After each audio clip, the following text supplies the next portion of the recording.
silakan. Assalamualaikum warahmatullahi wabarakatuh. Teman-teman media yang saya cintai semuanya. Alhamdulillah hari ini saya bisa berkunjung di Kelurahan Keagungan ya, Kecamatan Taman Sari, RW 10 ya. Jadi kita menyapa warga dan tentu tadi mendengar juga permasalahan yang ada di warga sini. Silakan mungkin ada yang mau teman-teman tanyakan. Pak, ini kan kemarin ramai namanya Pak Sahroni gitu ya Pak, jadi ketua tim pemenangan gitu. Terus kemudian akhirnya beliau batal. Itu mungkin boleh di kronologisnya seperti apa itu Pak? Saya kemarin tuh seharian di lapangan ya, jadi saya tidak tahu persis. Bahkan ketika mendengar nama Pak Sahroni pun dari media ya, jadi saya belum tahu persis. Pasti semua itu dibicarakan di koalisi ya, jadi koalisi Kim Plus itu pasti dibicarakan. Dan siapapun nanti yang jadi ketua pasti itulah yang terbaik untuk Kim Plus ya, untuk koalisi kita. Ada Ya, jadi sih, Pak, namanya ya, untuk pemenangan, tim pemenangan. ya itu saya kebetulan memang tidak terlibat langsung ya, karena itu sudah ada tim. Kan itu adalah pimpinan-pimpinan partai ya. Jadi musyawarahnya pimpinan partai. Kami sih tinggal menjalankan aja nanti siapa yang dipilih, dan tentu kami nanti pasti akan berkoordinasi dengan tim pemenangan. Udah pasti itu ya. Gitu. Kan? Ini kan ada kabar juga dari anak Anies Baswedan yang Oh, gimana? ini mengeluarkan gerakan tusuk 3 paslon. Ini karena kekecewaan karena Anies tidak maju sebagai calon gubernur seperti itu. Tanggapannya gimana? Ya, saya kira sih ini mungkin karena persoalan komunikasi saja yang belum terjalin ya. Karena bagaimanapun juga namanya satu kontestasi kan pakai ada aturan ya. Kalau ada aturan ya pasti pada akhirnya kan kita mengikuti aturan itu ya.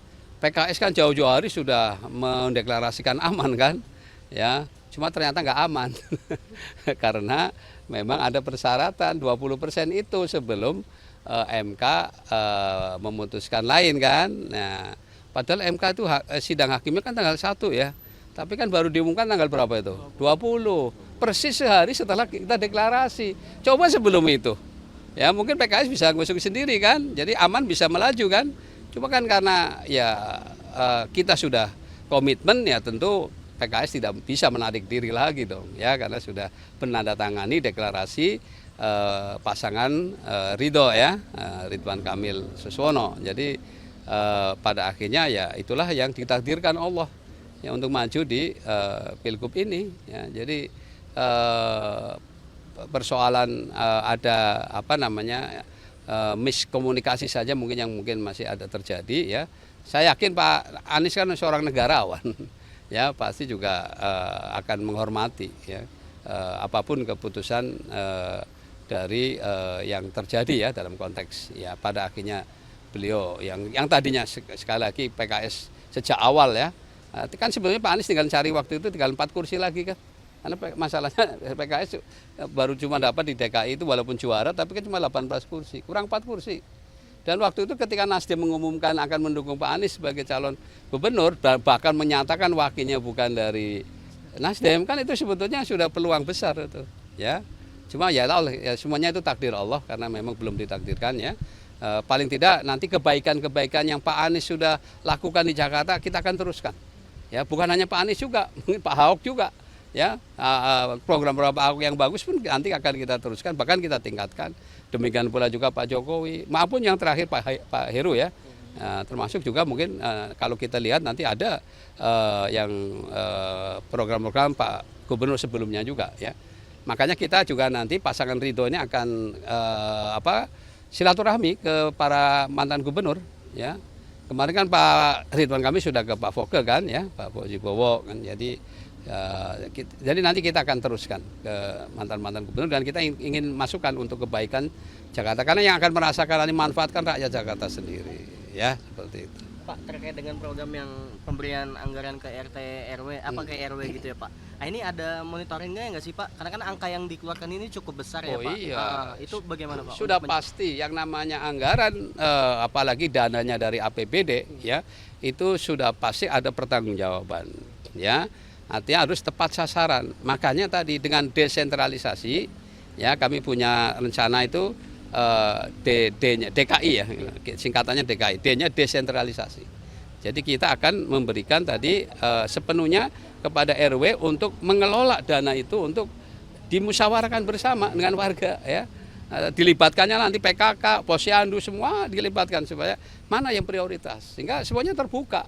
Nggak akan ada lagi upaya-upaya menyimpang dari dana. Dan pasti kalau menyimpang nanti akan ketahuan karena kita akan bikin tentu saja SOP-nya ya dan pertanggung jawab laporannya dan sebagainya yang rigid ya sehingga tidak ada yang main-main lah insya Allah ya itu satu.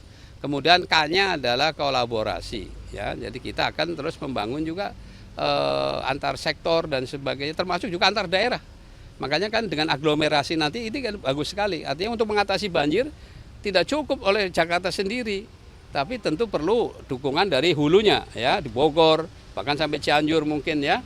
Nah, supaya apa? Air tidak menggelontor langsung ke Jakarta, ditahan dengan waduk-waduk, bendungan-bendungan ya yang ada di wilayah selatan Jakarta. Nah, kemudian di tengah tentu bikinlah ya meneruskan yang resapan-resapan termasuk perbaikan sungai ya untuk apakah yang namanya kan dulu diperdebatkan juga ya.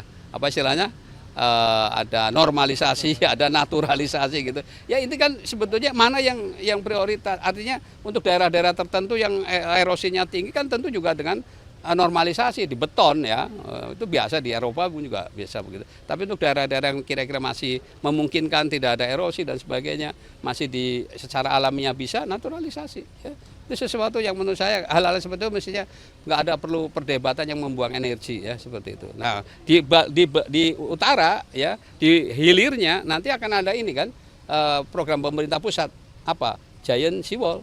Nah bendungan besar nanti di utara itu yang bahkan nanti akan ada semacam kota baru lah di utara ya nanti tol ini dari Pantura itu sampai ke sampai ke Surabaya begitu sampai ke Surabaya ya jadi insya Allah itu beberapa hal yang saya kira kalau pusat dengan provinsi juga menyatu ya inline itu akan sangat banyak membantu rakyat Jakarta begitu ya sehingga tidak lagi kita buang energi dan mudah-mudahan pemilu pilkada yang akan datang ini tidak lagi ada pembelahan warga ya kita bersatu ya sekarang alhamdulillah partai koalisi kita sampai 15 yang untuk menunjukkan ya koalisi persatuan lah.